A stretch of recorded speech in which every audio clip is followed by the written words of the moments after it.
السلام علیکم ورحمۃ اللہ وبرکاتہ. اعوذ باللہ من الشیطان الرجیم. بسم اللہ الرحمن الرحیم. ان اللہ لا یظلم مثقال ذرہ وان تک حسنۃ یضاعفها ویؤت من لدنہ اجرا عظیما.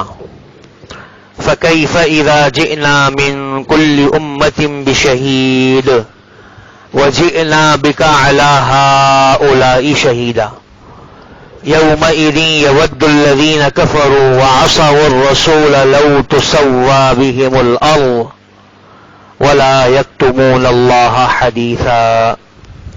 صدق اللہ العظیم. یہ سورہ نساء کی آیات ہیں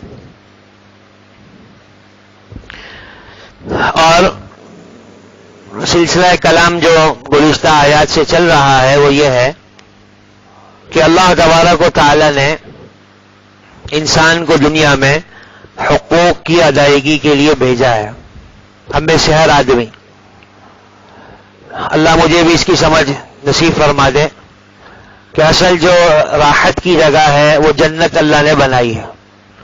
دنیا میں حقوق کی ادائیگی کرتے ہوئے اللہ تبارک و تعالیٰ کی طرف سے راحت مل گئی, الحمدللہ. نہیں ملی کوئی بات نہیں, اس لیے کہ راحتوں کی جو اصل جگہ جس کا اللہ نے وعدہ کیا ہے کہ وہاں تمہیں راحتیں دیں گے وہ جنت ہے. یہ اور بات ہے, اللہ تبارک و تعالیٰ کا نظام ہے کہ جس قدر آدمی کی آخرت بنتی رہتی ہے اس کا اثر دنیاوی زندگی پہ پڑتا رہتا ہے.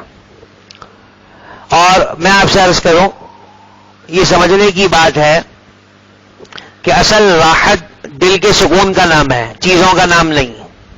ایک آدمی کے پاس چیزیں ہیں بہت ساری, دل میں سکون نہیں ہے, یہ بیچارہ راحت میں نہیں ہے. اور ایک آدمی کے دل میں سکون ہے, چیزیں اس کے پاس بظاہر کوئی بہت زیادہ نہیں ہے, یہ آدمی راحت میں ہے. یہ ہم میں سے ہر آدمی سمجھتا ہے اس بات کو.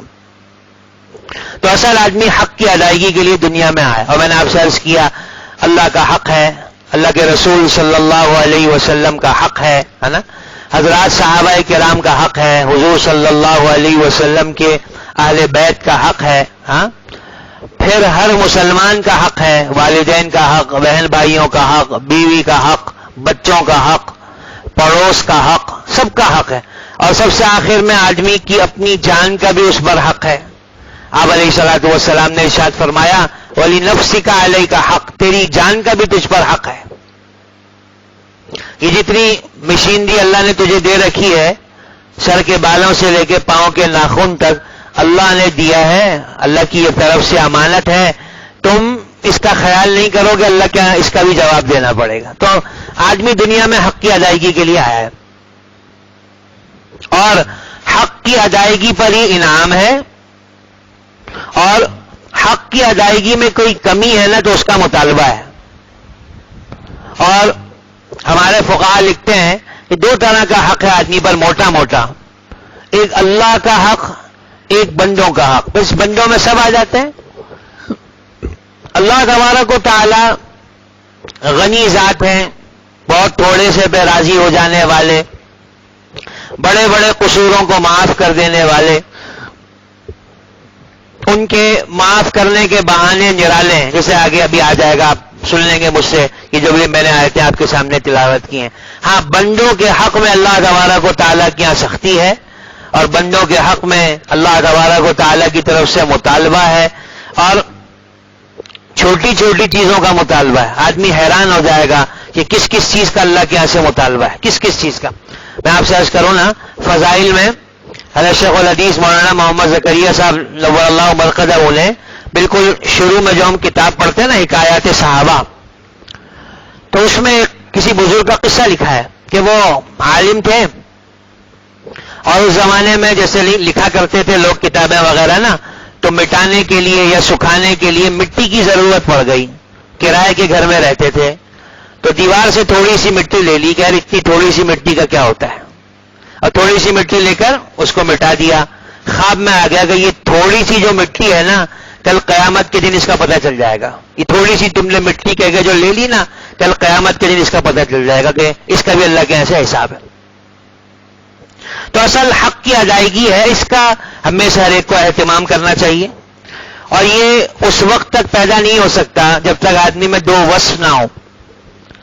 آدمی حق کی ادائیگی جب کرتا ہے جب وہ یہ سمجھے کہ میں حق کی ادائیگی کے لیے دنیا میں آیا ہوں، جب وہ یہ سمجھے کہ میں تو مزے کرنے کے لیے آیا ہوں دنیا کے اندر، یہ ساری دنیا میری محکوم ہے، سب میرے حق ادا کریں گے، اور جو میرا حق ادا نہیں کرے گا میں اس سے ناراض ہو جاؤں گا، اور میں تو مادر پدر آزاد ہوں، میرے ذمے کسی کا کیا حق ہے، احسان ہے میرا، میں کسی سے ہنس کے بات کر لیتا ہوں ورنہ میرے ذمے نہیں ہے۔ اگر یہ مزاج ہے آدمی کا تو یہ کبھی حق ادا نہیں کر سکتے، آپ حیران ہو جائیں گے۔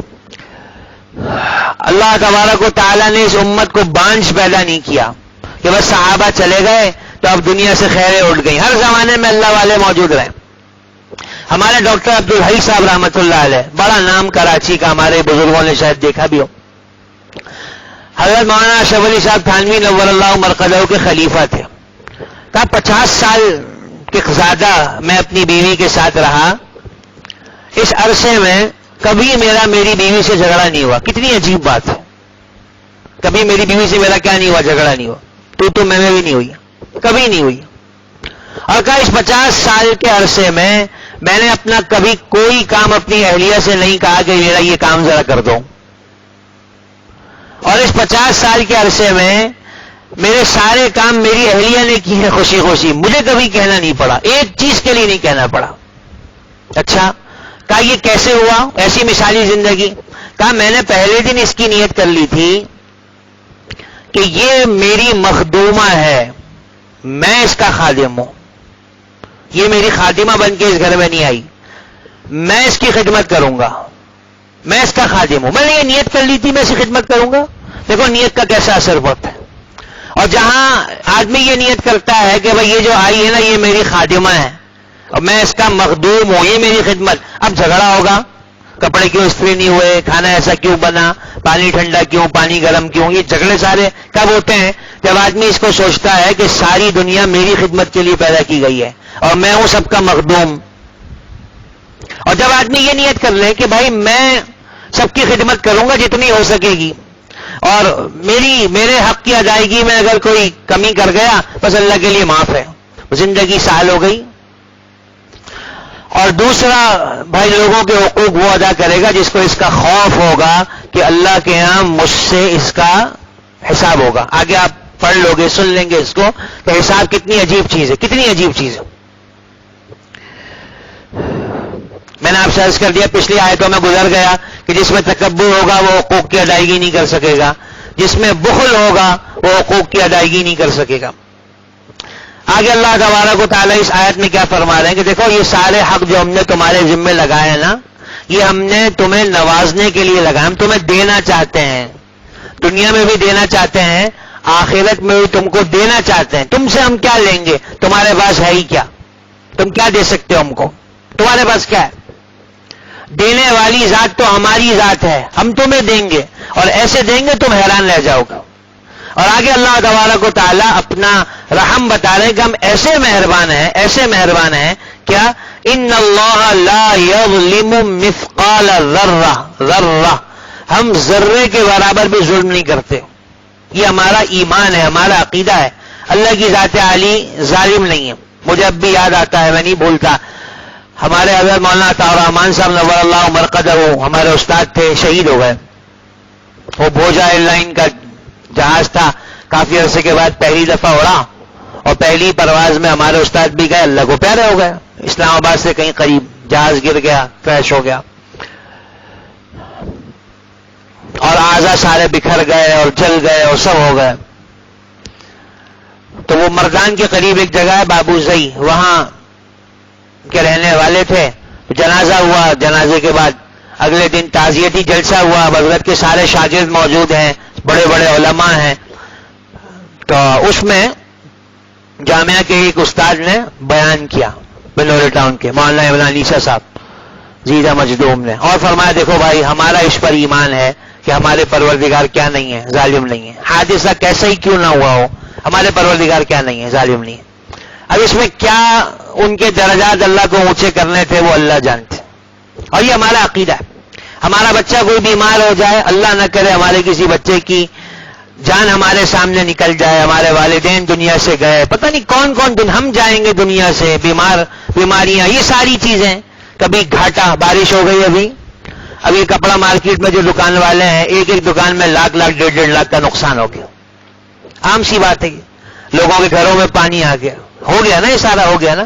لیکن ہمارا عقیدہ ہے کہ ہمارے پروردگار ظالم نہیں ہے. ہم تو اللہ کی رحمت کے قائل ہیں کہ کانٹا چبھے گا اللہ کی طرف سے اجر ملے گا، کانٹا چبھے گا. ہاں ہم اللہ سے پناہ چاہتے ہیں کہ ہم پر کوئی حال نہ آئے، ہم عافیت میں رہیں، اور ہم اللہ سے اس کی دعا مانگتے ہیں کہ اللہ ہم تجھ تک پہنچنا چاہتے ہیں بغیر مشقت میں مبتلا ہوئے، ہم تجھ تک پہنچنا چاہتے ہیں، ہم پہ کوئی مشقت نہ آئے. اور جیسے دلہا سہولت کے ساتھ سفر کرتا ہوا اپنے حجلہ عروسی تک پہنچتا ہے جہاں اس کی دلہن اس کا انتظار کر رہی ہوتی ہے، اللہ ہم بھی تجھ تک ایسے ہی عافیت سے پہنچنا چاہتے ہیں، خوشی خوشی پہنچنا چاہتے ہیں. ہم نہیں چاہتے کہ رستے میں ہمیں کوئی مشقتیں آئیں، ہم مشقتیں جھیلنے کا حوصلہ ہی نہیں رکھتے، ہم بڑے کمزور لوگ ہیں، ہم تیری پناہ میں آتے ہیں. ہاں کبھی آ جائے گا تو ہم نہیں جانتے تیرے بھید کیا ہیں، تو اس پہ کیا دینا چاہتا ہے. ہاں ایمان ہے، آپ ظالم نہیں ہیں، اب جو آپ کو دینا ہے وہ دے دیں. تو کہا ان اللہ لا یظلم مثقال ذرہ، اللہ کی ذات عالی کسی پر رائی برابر بھی ظلم نہیں کرتی، بلکہ اللہ کا احسان کیا ہے، وَإِن تَكُ حَسَنَةً يُضَاعِفْهَا، ایک نیکی ہوتی ہے اللہ اس کو بہت بڑا چڑھا کے دیتے ہیں، بہت بڑا چڑھا کے دیتے ہیں. دیکھو حدیث میں کیا آتا ہے، آدمی ایک نوالا نا، ایک نوالا، نوالے کے لفظ ہیں لقمہ، اللہ کے نام پہ صدقہ کرتا ہے نا، حدیث میں آتا ہے آپ علیہ الصلوۃ والسلام ارشاد فرماتے ہیں اللہ اس لقمے کی ایسے پرورش کرتے ہیں پیار سے جیسے تم اپنے جانور کے بچے کو پیار سے پالتے ہو، ایسے تمہارے دیے ہوئے صدقے کو اللہ پالتے ہیں، حتیٰ کہ یوں بڑا ہو جاتا ہے وہ پہاڑوں جیسا. اور کل جب نامہ عمل کھلے گا نا اور آدمی دیکھا گا یہ پہاڑوں کے برابر صدقہ، تو حیران ہو جائے گا، یا اللہ میں نے یہ کب کیے تھے، پہاڑوں جتنے صدقے. ایسا نہیں کہ ایک کیا تو ایک ہی ملے گا، ایک پر کم از کم 10 کا تو وعدہ اللہ کی طرف سے، پھر 700 گنا، بعض اوقات ایک ایک پر 1 لاکھ مل جاتا ہے اللہ کی طرف سے. اور کیا وَيُؤْتِ مِن لَدُنْهُ أَجْرًا عَظِيمًا، اور عمل کے بدلے سے ہٹ کر اللہ کی طرف سے بڑا بڑا اجر اللہ دیں گے، ایسے ہی دیں گے، ایسے ہی دیں گے.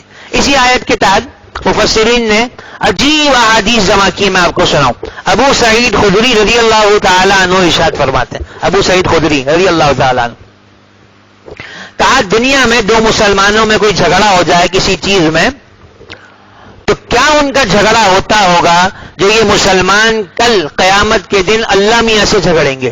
کیسے جھگڑیں گے؟ کہا جب یہ دیکھیں گے کہ وہ لوگ جو ہمارے ساتھ نمازیں پڑھتے رہے، ہمارے ساتھ روزے رکھتے رہے، ہمارے ساتھ حج کرتے رہے، جہنم میں جل رہے نا، یہ مسلمان اللہ میاں کے پاس پہنچ جائیں گے، اللہ میاں ہمارے بھائی تھے، یہ ہمارے ساتھ نمازیں پڑھتے تھے، ہمارے ساتھ روزے رکھے انہوں نے، ہمارے ساتھ حج کیے انہوں نے، ہم جنت میں، یہ جہنم میں، نکالو ان کو جہنم سے، ڈالو ان کو جنت میں. اچھا اللہ میاں مسلمانوں سے اچھا بھائی جاؤ، جن کو تم پہچانتے ہو ان جہنمیوں میں کہ یہ تمہارے ساتھ نمازیں پڑھتے تھے، روزے رکھتے تھے، تمہارے ساتھ انہوں نے حج کیا تھا، نکالو اور ڈالو جنت کے اندر، نکالو. اب یہ جنتی جہنم کو دیکھیں گے، اللہ ان کے سامنے کر دیں گے. ایمان والا جہنم میں جائے گا نا، تب بھی اللہ اس کے چہرے کو بچا لیں گے جہنم کی آگ سے. ہاں بقیہ بدن جل رہا ہوگا، بعضوں کی آگ گھٹنے تک پہنچی ہوئی، بعضوں کی ٹخنوں تک پہنچی ہوئی، اور نکالیں گے کہ بھائی نکالو ان کو، نکالو، اور ان سب کو ڈال دیں گے جنت کے اندر. جہنم کا فیصلہ ہو چکا ہے، جہنم میں چلے گئے، اس کے بعد کی بات میں آپ سے عرض کر رہا ہوں، نکال دیں گے. سب کو سفارش کا اختیار ہو جائے گا، پھر اللہ میاں فرمائیں گے اچھا بھائی دیکھو سب نے سفارش کر لی ہے نا، اب ہماری باری، ہم بھی کرتے ہیں. اور ایسے لوگوں کو جہنم سے نکالا جائے گا جنہوں نے زندگی میں کبھی کوئی خیر کا کام نہیں کیا ہوگا، کوئی خیر کا کام نہیں کیا ہوگا. ہاں ایمان ہوگا بس تھوڑا سا اندر کہیں دل میں، خیر کا کام کوئی نہیں کیا ہوگا. اور یہ لوگ جل کے کوئلہ ہو چکے ہوں گے، حدیث کے الفاظ ہے کوئلہ، جل کے کوئلہ ہو چکے ہوں گے. اللہ تبارک و تعالیٰ ان کو جہنم سے نکالیں گے، اور ایک ماء الحیات ہے، چشمہ ہے ایک، یا جو بھی پانی اس کو سمجھ لیں، زندگی کا پانی، وہ ان پر ڈالا جائے گا. جب ان جہنمیوں پر جو ابھی نکلے جہنم سے تازے تازے، ان پر جب یہ پانی ڈلے گا نا، یہ ایسے اگیں گے جیسے سیلابی ریلے میں غلہ اگتا ہے، ایسے، اور ایسے ان کے چمکدار چہرے ہو جائیں گے جیسے موتی چمکتا ہے، اور ان کی گردنوں پہ پٹے ڈلے ہوں گے، عتقاء اللہ، کہ یہ وہ لوگ ہیں جن کو اللہ نے محض اپنے فضل سے جہنم سے آزاد کر دیا، نکالا جائے گا ان کو، یہ خوش ہو جائیں گے۔ اللہ میاں ان سے کہیں گے دیکھو یہ سامنے جنت ہے، اس میں جو چیزیں تمہیں نظر آ رہی ہیں نا تمہاری ہیں، جاؤ مزے کرو، مزے کرو، خوش ہو جائیں گے یہ۔ پھر اللہ تبارک و تعالیٰ ارشاد فرمائیں گے نہیں بھائی اور سن لو بھی ہم سے، وہ بات کیا ہے، ہم تمہیں اور کچھ دینا چاہتے ہیں۔ کہا اور کیا اللہ میاں؟ جہنم سے نکالا، جنت میں ڈال دیا، آپ کہہ رہے ہیں جنت کی جو نعمت تمہیں نظر آ جائے تمہاری، اب کیا رہ گیا؟ کہا نا یہ بات سن لو کہ بس ہم تم سے آج راضی ہو گئے، آج کے بعد ہم تم سے کبھی ناراض نہیں ہوں گے۔ کہ یہ اللہ تبارک و تعالیٰ کا رحم ہے۔ اچھا اور کیا ہوگا؟ وہاں تو حساب دینا ہے نا، اللہ تبارک و تعالیٰ کی طرف سے اعلان ہوگا بھیا کسی مسلمان کا کسی دوسرے پر کوئی حق ہے، آئے آج ہم بدلہ دلوائیں گے، آ جاؤ بدلہ دلوائیں گے۔ اب یہ سارے خوش ہو جائیں گے، واہ واہ مزے لگ گئے۔ آدمی جو اس کا حق اس کے بھائیوں کے ذمہ تھا اس نے نہیں دیا، اس کا مطالبہ کرے گا میرے بھائیوں نے میرا حق نہیں دیا تھا۔ والدین نے جو حق پورے نہیں کیے تھے ان کا مطالبہ کرے گا اماں ابا نے میرا فلاں فلاں حق نہیں دیا تھا۔ والدین مطالبہ کریں گے اولاد سے، اور یہ سب کے سامنے ہو رہا ہوگا کھلی کچہری میں۔ اب ایک آدمی کو سامنے کھڑا کر دیا جائے گا، اچھا مولوی صاحب بتاؤ تم نے فلاں فلاں کے حق ادا نہیں کیے تھے نا؟ نہیں کیے تھے، چلو ان کا حق ادا کرو، دو ان کا حق۔ اللہ میاں کیسے دو حق؟ دنیا تو کہیں وہاں رہ گئی، اب کہاں سے؟ کہا بھائی اس کی نیکیاں نکالو۔ نیکیاں اس کی کہاں ہیں؟ نیکیاں نکالو اس کی، اور اس کی نیکیاں پھر لوگوں میں تقسیم ہونا شروع ہوں گی۔ ایمان والے ایک آدمی کا حال حدیث میں آتا ہے، ساری نیکیاں اس کی چلی جائیں گی، ایک نیکی اس کے پاس رہ جائے گی، بقیہ سب لوگوں میں بٹ جائے گا، ایک رہ جائے گی۔ فرشتے بتائیں گے اللہ میاں ایک نیکی رہ گئی اس کی، بس اب کیا کرنا ہے اس کے ساتھ؟ ایک نیکی رہ گئی، ہاں جو دینا تھا لوگوں کو حساب کتاب چکتا ہو گیا، ایک نیکی رہ گئی۔ کہ ٹھیک ہے اپنے فضل سے ہم اس کی نیکیوں کو بڑھاتے ہیں، ڈال دو اس کو جنت کے اندر، لیکن حساب دینا پڑا اس کو بھی۔ اور گناہگار آدمی اللہ کے سامنے ایسے ہی پیش ہوگا، اور اس کے بعد وہی اس کی ساری نیکیاں لوگوں میں تقسیم ہو جائیں گی، حق ادا نہیں ہوگا۔ اب کیا کریں جی؟ کل لوگوں کے گناہ اس پر ڈالنا شروع کرو، اور پھر اس کو کہاں ڈال دیا جائے گا بھائی؟ جہنم میں۔ کتنی عجیب بات، کیسی عجیب بات۔ تھوڑی دیر کے لیے آدمی سوچ لے کہ وہ آدمی میں ہوں جس کے لیے اللہ یہ فرما رہے ہیں کہ اس کی ساری نیکیاں بانٹ دو لوگوں کے اندر، اور پھر لوگوں کے گناہ اس پر ڈال دو، اور اس کے لیے جہنم کا فیصلہ ہو گیا۔ تھوڑی دیر کے لیے سوچ لو یار یہ آدمی میں ہوں تو میں کہاں کھڑا ہوں؟ میری تہجدیں کہاں؟ میرا حج کہاں؟ میری نمازیں کہاں؟ سب کہاں؟ تو کیا کرنا ہے بھائی؟ کیا کرنا ہے؟ المسلم من سلم المسلمون من لسانہ و یدہ، مسلمان تو ہے ہی وہ جس کے ہاتھ سے اس کی زبان سے دوسرے مسلمان کیا رہے؟ محفوظ۔ کسی کا لینا دینا ہے بھائی فوراً کرو، کسی سے غلطی ہو گئی اس سے معافی مانگ لو، اپنی زبان احتیاط سے استعمال کرو، اپنے ہاتھ احتیاط سے استعمال کرو۔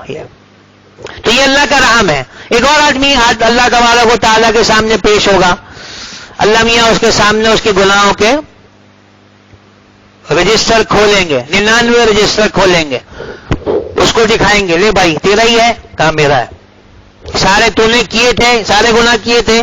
کیے تھے۔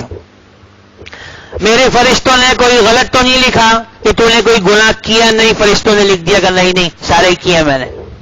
اچھا کوئی نیکی تم نے کی ہو فرشتوں نے نہ لکھی ہو، ایسا ہوا ہے؟ کہ نہیں، جو کی ہیں وہ سامنے آ گئی ہیں۔ اب یہ پکا دل میں طے کیا بیٹھا ہے یہ آدمی کے جہنم کا فیصلہ ہوا۔ اللہ بھاگا نہیں، دیکھ انصاف کا معاملہ ہے، ہم تیرے ساتھ ظلم نہیں کریں گے، تیری ایک نیکی ہے ہمارے پاس، اس کو بھی لاؤ بھائی، ایک نیکی تیری ہے۔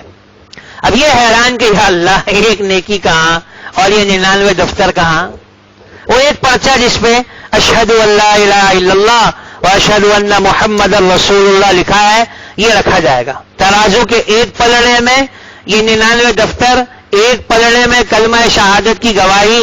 حدیث میں آتا ہے یہ جو پلڑا ہے نا جس میں کلمہ رکھا ہوا یہ ایسے جھک جائے گا، اتنا وزنی ہے یہ، اور یہ جو 99 دفتر والا پلڑا ہے نا یہ اڑنے لگے گا، ایسا بے وزن ہو جائے گا، اور جنت کا اس شخص کے لیے کیا ہو جائے گا؟ فیصلہ ہو جائے گا. ہم میری بات سمجھ رہے ہیں؟ تو یہ اللہ تبارک و تعالیٰ کا رحم ہے جس کو اللہ بیان کر رہے ہیں. ان اللہ لا یظلم مثقال ذرہ، اللہ کسی پہ رائی برابر ظلم نہیں کرتے. وَإِن تَكُ حَسَنَةً يُضَاعِفْهَا، ایک نیکی بھی ہوگی نا اللہ بڑا چڑھا کے اس کا اجر تمہیں دیں گے اور اپنی طرف سے اجر عظیم بھی دیں گے. اب اس منظر کو بیان کیا، یہ اولین آخرین کا مجمع ہوگا، کیسا عجیب.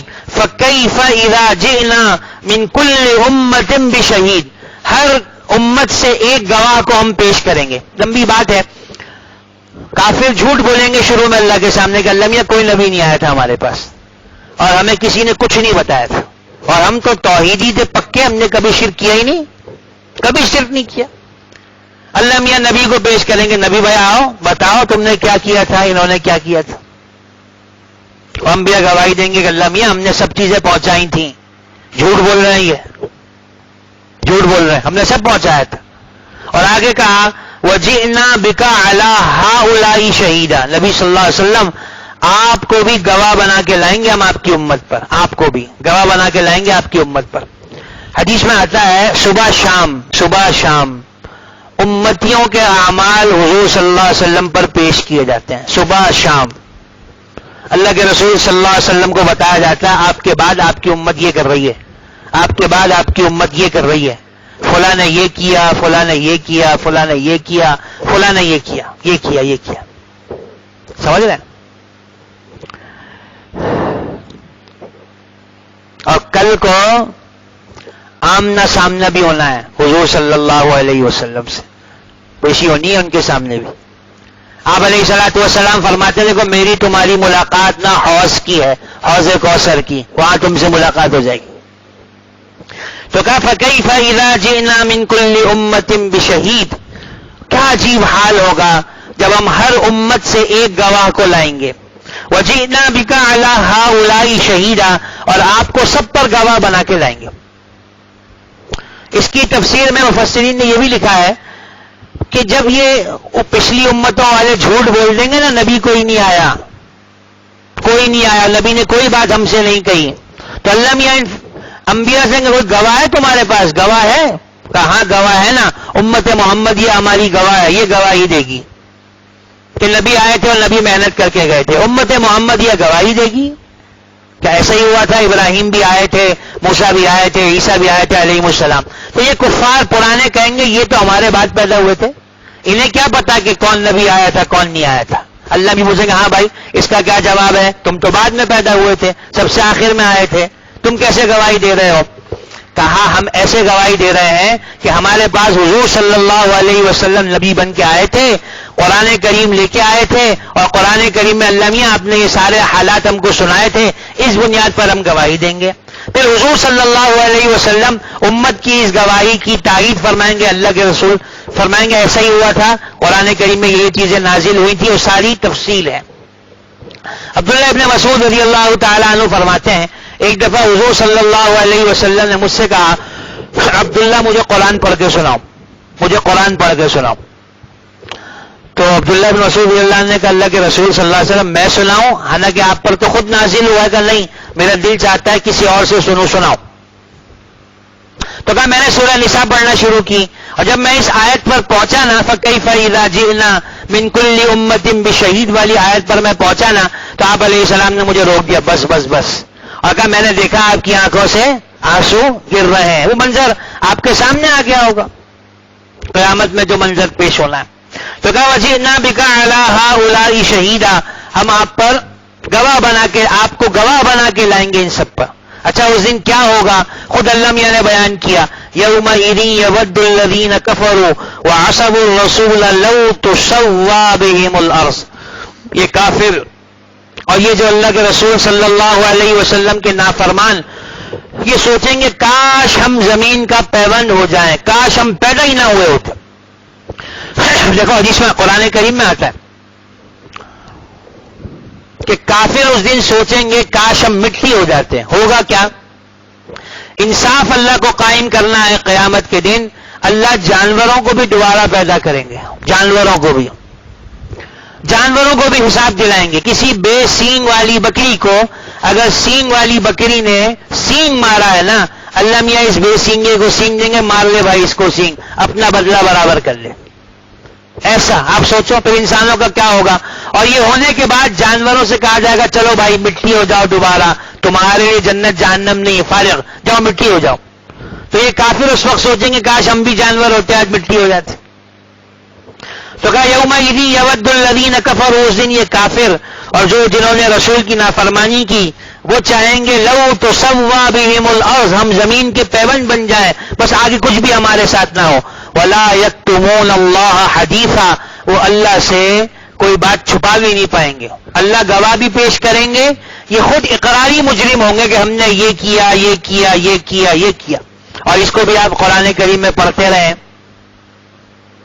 پہلے آدمی انکار کر دے گا میں نے کچھ بھی نہیں کیا، کچھ نہیں کیا. پہلے کہا میرے فرشتوں نے لکھا ہے، کہا جھوٹ لکھا ہے، میں نے کوئی گناہ نہیں کیا، میں آپ کا بڑا فرما بردار تھا، نافرمانی میں جانتا ہی نہیں ہوتی کیا ہے. اچھا تو یہ جو سارے فرشتوں نے لکھا ہے اس کو ہم ثابت کر دیں؟ کہا کیسے ثابت کریں گے، میں کسی گواہ کو نہیں مانتا. ہاں کوئی میرا ایسا گواہ لائیں جس کو میں مان جاؤں کہ ہاں یہ جھوٹ نہیں بول رہا، تو مانوں گا کہ واقعی یہ میں نے کیا. ٹھیک ہے گواہ لاتے ہیں. اور اس کے بعد اللہ میاں الیوم نختم علی افواہہم، منہ پر مہر لگ جائے گی، بس تو نہیں بولے گا، خاموش. وتکلمنا ایدیہم، ہاتھ کو ہم گویائی دیں گے، وہ بولنا شروع کرے گا میں نے یہ کیا میں نے یہ کیا میں نے یہ کیا.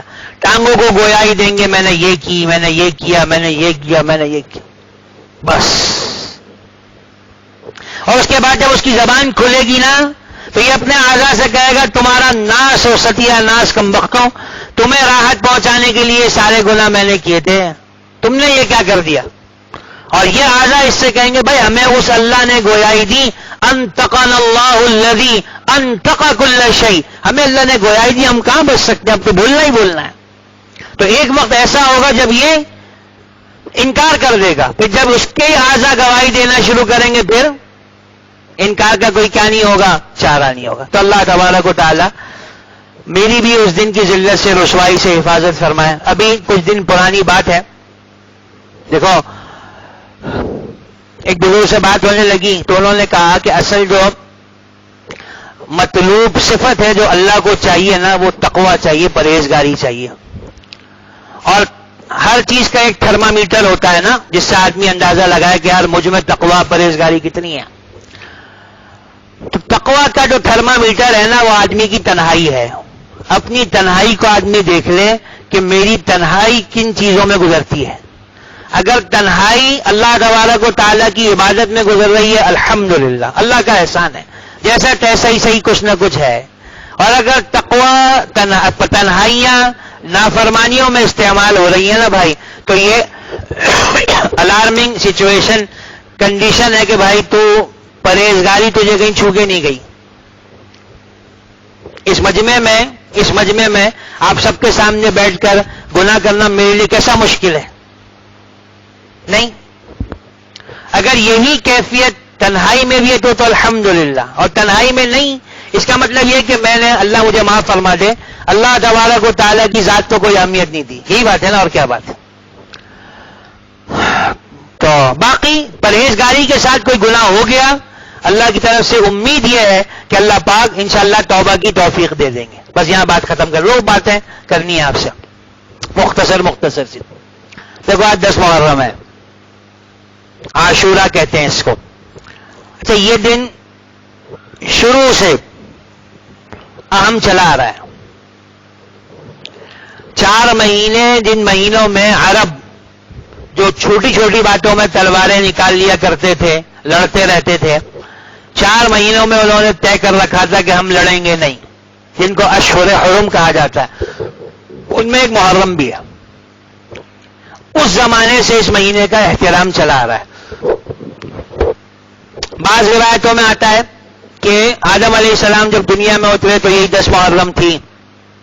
ابراہیم علیہ السلام کو جب وہ جو آگ میں ڈالا گیا یہ 10 محرم تھی. روایات ہیں، لیکن جو سب سے صحیح روایت ہے نا وہ یہ ہے، اتنی ہے کہ موسیٰ علیہ السلام کو جب فرعون کے مقابلے میں اللہ تبارک و تعالیٰ نے بحیرہ قلزم پار کرایا نا، بس یہ 10 محرم کا دن تھا.